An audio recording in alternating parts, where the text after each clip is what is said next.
Hello everyone, I'm Michaela Kathleen. Happy St. Patrick's Day! We're taking a little break from the Women's History Month videos for a little St. Patrick's Day video. I've got my green on and I've decided I'm gonna talk about my favorite books with green covers. I think this is gonna be a wonderfully random way to recommend books. So we're gonna do this in a countdown from number 10 to number 1 situation. I own a total of 15 books with green covers, so I eliminated 5. And so yeah, let's get right into it. Number 10 on the list is Windfall by Jennifer E. Smith. And this actually is a good St. Patrick's Day recommendation, not just because of the green cover, but because it's a book all about luck. Even the tagline is, "Let luck find you." And also I think this is a really pretty cover. I like how it's kind of this watercolor feel and the confetti everywhere. But this book is about a teenage girl and boy who have been friends forever, and at the beginning of the book it is the boy's birthday and the girl decides to get him a lottery ticket, and she picks actually all unlucky numbers as kind of like a gag, but he ends up winning the lottery, and so the book is about how that changes him and changes their friendship. I have only read this book once, about maybe 2 years ago, so I don't remember it super well, but I do remember it being kind of a cute, fun read. I kind of won an advance reader's copy from Barnes & Noble, so it was a nice, fun surprise book. And kind of good luck, because I won it. Number 9 on my list is The Perks of Being a Wallflower by Stephen Chbosky. I actually really enjoy the movie version of this with Emma Watson. And this book is kind of a book about just teenagers feeling like outsiders. The main character, Charlie, is very quiet and he has sort of a difficult past that he has to come to terms with. It's a very small book, but very deep. Number 8 on my list is Charlie Bone and the Invisible Boy by Jenny Nimmo. This was one of my favorite childhood series.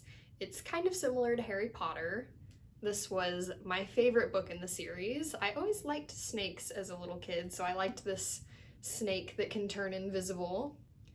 When I was littler and not all the Harry Potter books had come out yet, I really liked the second one, also greatly involving snakes. So yeah, this is kind of a fun childhood read. Number 7 on my list is A Storm of Swords by George R.R. Martin. This is by far my favorite Game of Thrones book, and it is the book that my favorite season of Game of Thrones is based on. It's just definitely the most dramatic book in the series. Lots of big twists in this book.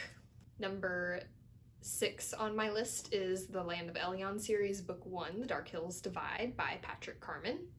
This is another childhood favorite for me. I always really liked the main character, Alexa. It was a great little adventure series with plenty of fantasy, and I loved all the talking animals, and I liked the magical stones. I thought those were really cool. It's kind of a middle grade fantasy series about a girl who is going to spend the summer in kind of the capital, and all 4 towns in this land are surrounded by these big walls with like a path of the walls leading to the capital in the middle, and in the series she's kind of figuring out why they're hiding behind these walls and discovering the magic that exists outside of the walls. Number 5 on my list is The Sisterhood of the Traveling Pants by Anne Brashares. This was kind of my first like girly YA series that I ever read as a kid. I was much more into fantasy as a kid, and this one is very much grounded in reality.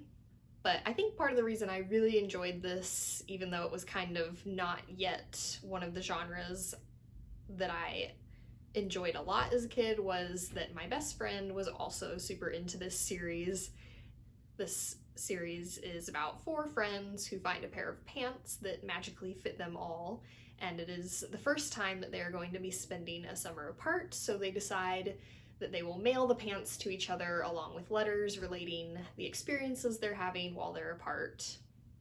And me and my friend actually were the same size, so we would go out and buy pants when we were kids and send letters back and forth. Even though we weren't spending entire summers apart, we would just send letters back and forth with our pants and write on them and everything, and that was always great fun. Number 4 on my list is Peter and the Starcatchers by Dave Barry and Ridley Pearson.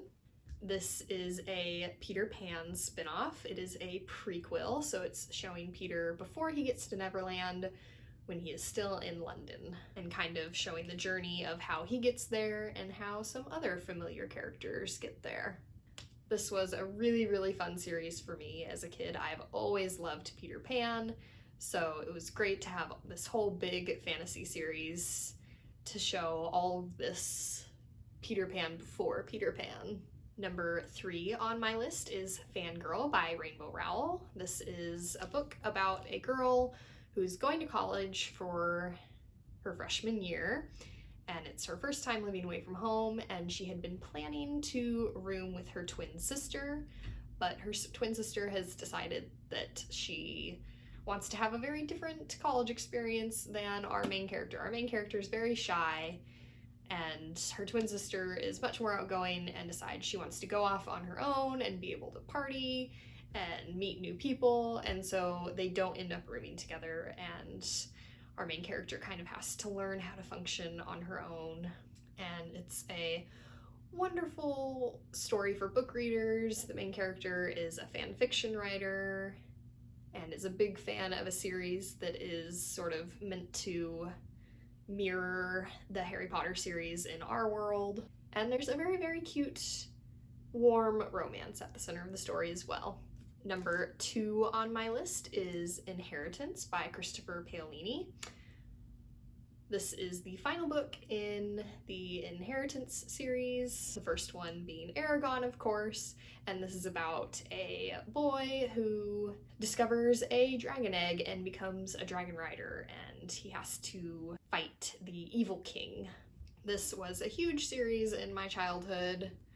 I have actually been wanting to reread the series for a while now.